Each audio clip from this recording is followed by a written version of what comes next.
Guys, welcome back to the channel. So there's an opportunity here for me to help show you guys how to buy a call option back. Now this is something I would rarely ever do, especially in a Roth, but I think this could be a video that we can always look back on if you ever wanted for any reason to buy a call option back that you already sold. So let's look at this. So first, in my opinion, I mean, especially if you're in a normal broker account and not using the Roth, it rarely ever makes sense to buy a call back. You know, you think you're going to end up making money, you buy the call back, and it just ends up not being worth it. So the first thing we need to do is actually check. And if you wanting to do this, I would definitely, get all the information now. So Nano Dimensions is jumped up to 1725. So the first thing we need to do, we have two separate calls here, right, on Nano. We have the $12.50 and the $15 call option. So the first thing I'm going to do is look at the $12.50. So first thing we need to do is see how much we bought the stock for. So I'm going to go to history, and looking at history, we could see that we bought on January 19th, we bought Nano Dimensions 200 shares at $11.14. So we paid $228. So looking at this Nano 200 shares, $11.14 per share, we paid $2,228. Next, we need to look at how much we received for our previous coupons. So looking just above here, we sold to open the $12.50 and the $15 call. We got $103.35 for the $15 call, and we got $149.35 for the $12.50 call. And now why? So that's $149.35 for the $12.50 and $103.35 for the 15. And now why I say also this is kind of rare is really to buy a call back. It only makes sense if you believe the stock is going to keep going up. If you buy a call back and the stock goes down, it's pretty pointless. But you can buy it and then sell a higher call, and then you're somewhat protected. So I think I'm just gonna do the $12.50. I'm just gonna do the $12.51. So looking at the $12.51 alone, right? If we bought 100 of these, it would be 1,114 total. So now we need to look at how much it would cost to buy this callback. I understand when buying a callback, right? We sold it to open, right? We were merchants, we were open, and we were selling the coupon. In this scenario, I mean, unless it's naked calls, you got to have the money to do it in the first place. We're going to do the opposite. We're going to buy to close. So we're basically doing the opposite. You know, we're merchants. We're going around to the different booths. Everyone bought these coupons and asking someone if we could buy theirs back, or if they will buy ours back to close our position. So let's look at this now. So we're wanting to buy the 12.5 call back. We want to buy to close this. Right now it's going to cost us $550. We have 808, so we have enough to buy this back. And if you did want to buy both of your positions back and you were planning on reselling it and you didn't have enough money, you could buy one back first. You could sell the stock and then have money to buy the other one, or you can resell another call and then have maybe the cash to buy it back. So we're looking at the $12.50 call. We're going to click right here, and then we're going to trade options. And so remember, guys, if you click on it itself, it'll automatically bring this one up, so you won't have to worry about trying to find it. So let's read this. This is Nano. This was our call that we have out there that expires on the 19th, our $12.50 strike price to call. We're going to buy to close this. We're not able to do anything else with this stock unless this is closed, because we're obligated, because we already sold a coupon. We have to keep these securities, again, unless you're working with naked calls or puts, or you're at a higher trading option level, you can't do that. So we have to close this position first. So we're going to buy to close this, and we're going to do a market order to make sure it gets executed. You can see the bids at 540. It's going to probably cost us $540 to do this. So let's review this order. And it does give us our estimate amount 540, and there's also that 65-cent fee. So we're going to place this order, and it did execute. And we can see right here when we come back to positions to check to make sure that it does show 0 now. So let's look at how much that cost us, and we can see it did buy to close that call, one quantity 540, which was the bid. It cost us $540.65.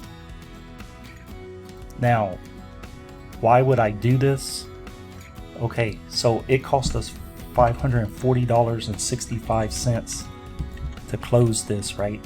So first off, Nano Dimensions right now is setting at $17, right? So if we look at quantity $17, oops, they were going to sell our stock at $12.50. So we had the $12.50 coupon, so it was going to sell at $12.50. So if we look at this, that's $450 we would have lost on capital gain. And then the 540 minus the 149.35 that we received equals $391.03. So this is what it cost us. $391.03 is what it actually cost us to buy this call back. It was $540, but we had originally received $149.35, so it cost us $391.03. So now let's look at this. So now that we only have one contract active, we can sell another contract. So the price is $17.10. We're going to click on this down arrow. We're going to go to options chain. And remember, our cost basis was $12.50, which is $530, which is about what we sold it for. But now we can keep the capital gain on this stock, and we could sell, say, like the $20 call. So I'm going to sell this out. This is in 24 days. It's at $17.12. I'm going to sell the $17.50 call. So I'm going to click right here on trade. Actually, I think I'm going to sell the $20 call. So I'm going to sell the $20 call. We should receive about $200 for that. So I'm going to click right here on trade. So we're reading this as always. Selling nanos. Expiration still the 19th. We're going to sell the $20 strike price. The call we're going to sell to open one quantity. And we will do this as a market order. We're going to review and submit the order. And we can see that this did execute. So we no longer have the $12.50 call. We now have a $20 strike price. If we look at the history here, it did execute. Here's the one we closed. Now we have the nano expiration 2/19, $20 strike call option. We sold one. We got $2.07 for it. So we got a total of $206.35. Let's update the sheet and I'll explain this. Okay guys, we did update the sheet. Today's the 26th of January. We bought back this call, the $12.50 strike price. We bought that back, cost us $540, and we sold the $20 and we received $206.35. Okay guys, so looking back at this, assuming that Nano Dimensions keep going up and it hits its strike price, right? We were going to sell this. It was going to get sold at $12.50 no matter what. So if this does go past 20, now we'll receive $20 for it. That's $750. So we're going to make $750 in capital gain. And we also got a total of $206 for that call. So that's $956 we would have made. Now it cost us $560.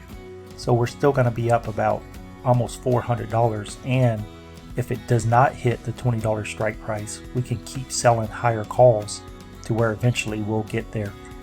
So this is a case I know it might seem a little confusing, but overall it'll yield more for us over the long run by basically buying that callback and selling it. Now, if I was paying more attention, I could have bought the callback yesterday. It would have been cheaper because Nano wasn't as high.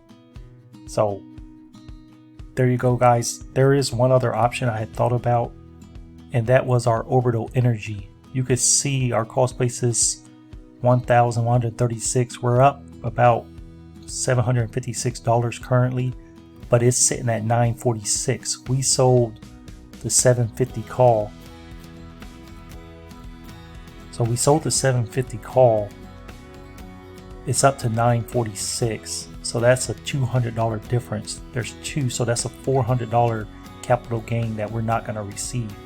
Now, it's going to cost me $630 to buy back these calls. And the thing is, there's no more calls on Orbital Energy. 750 is the highest call, so that means I would strictly have to believe that this stock is going to go straight up without selling the call option until after the 19th to make this work. I do have Orbital Energy quite a few in my other accounts, so I think I'm just going to leave this one, but it is something I did think about. And running the numbers, I mean, unless this stock keeps increasing, which it might do, just my mindset with the Roth is to take the win. So guys, I hope you found value in this video. Understand that, you know, if you read like maybe The Richest Man in Babylon, you know, a lot of people always focus on paying yourself, you know, paying yourself first. But another thing to that book and to this is when there's an opportunity, we have to seize it. You have to seize those opportunities.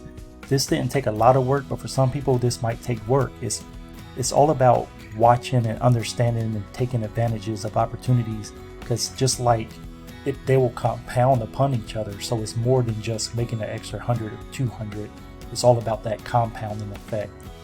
So guys, if you have any questions on this, I'll name this how to buy an option back, like 5.1 or something. That way you can always refer back to it if you want to know how you can buy one back. Make sure that if you're buying one back, that either you believe that strongly that company is going to keep going up, or that it just makes sense. Run your numbers and make sense that, you know, what you're doing, you're going to gain a profit from, or you can resell those calls at a higher and just put you back and following that stock on an upward trend. You know, another thing you could have done there was after you bought it, you could have just set a stop limit to sell that stock if it dropped below a certain amount, if you were up above, you know, buying that call back. So again, guys, if you have any questions, leave them in the comments below and I'll answer them as soon as I can get to them. Thank you for watching. I'll see you in the next video.